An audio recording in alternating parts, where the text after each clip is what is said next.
अनुभव कहता है संतुष्ट रहना एक बड़ा श्रेष्ठ गुण है। संतुष्ट रहना ज्ञानी तू आत्मा का प्रैक्टिकली स्वरूप है। अगर संतुष्ट नहीं है तो याद में अंदर दबाव नहीं समाओ, दबाएंगे तो बीमार हो जाएंगे। संभालो। तो बाबा कहते आत्ममानी दृष्टि हो। आत्मा भाई भाई है। भाई भाई शब्द भी जब आत्म दृष्टि है ना तो भाई भाई शब्द भी नहीं है। भाई कहते हैं इसको ईश्वर की लगन बहुत है, प्रभु की लगन में। लगन माना उसमें ही मगन है, उसी के ही मनन चिंतन में फिर मगन हो जाता है। लगन का प्रैक्टिकल स्वरूप वही मनन है। मन में अच्छी बातें लगती, उसका ही चिंतन है, उसका ही मंथन है। मंथन का उसका ही जो मक्खन मिलता है वो बहुत शक्ति पैदा कर रहा है। जैसे आप लोगों को पता है ना, मैं भरतपुर जब गई तो सब पंछी देखा, बहुत था लड़ने जगाने वाले वो, पर हंस और तोता उसमें नहीं था।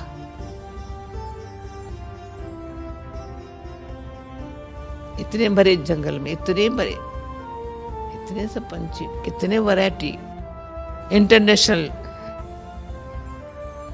वहाँ इंटरनेशनल पंछी है। पता चलता है ये रशिया से आया, चाइना से आया, ये कहाँ से आया है। ठंडी वहाँ पड़ती है तो यहाँ बेचारे आ जाते हैं।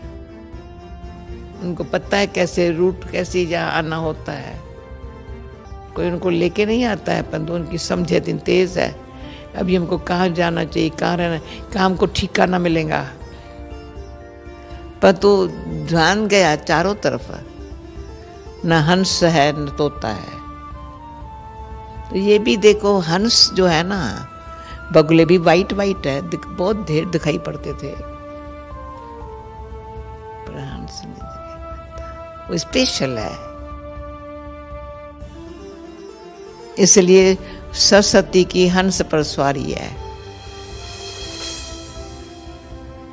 और नर्स बनने का भी ख्याल मैं बताती हूँ, 12 साल की उम्र में मेरे को था, जब हमको टाइफाइड हुआ था। तो दादा वासवानी की जो फर्स्ट नंबर शांति, वो नर्स थी, उसने मेरे को रात को बहुत अच्छी सेवा की थी। मैंने कहा मैं जीवन भर ऐसी सेवा करूं। 11-12 साल की उम्र में। ये है सेवा भाव और लगन सच्ची। कैसे भगवान के पास अपना संकल्प पहुंचता है, वो साकार में होता है। और कोई अपन को कुछ चाहिए नहीं। जीवन किसके लिए है?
है।